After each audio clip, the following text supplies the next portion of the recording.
Video berisi tayangan Olivia Jensen menjatuhkan bendera merah putih berbuntut panjang. Kini sang aktris dilaporkan ke Mabes Polri. Olivia Jensen dilaporkan ke Bareskrim Mabes Polri, Jumat, tanggal 20 Agustus tahun 2021, oleh Gurun Arisastra, Direktur LBH Pengurus Besar, PB, Serikat Mahasiswa Muslimin Indonesia, SEMMI. Usai membuat laporan, Gurun Arisastra mengatakan alasan dirinya melaporan Olivia Jensen lantaran sang artis sudah melecehkan bendera Indonesia.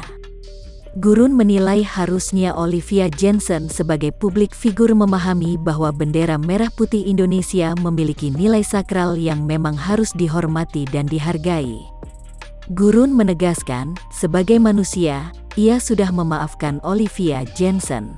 Namun, dirinya merasa aksi dari artis cantik itu sudah kelewatan. Masalah ini tidak bisa dilihat sederhana. Saya memaafkan tapi proses hukum harus jalan terus, ujar Gurun Arisastra.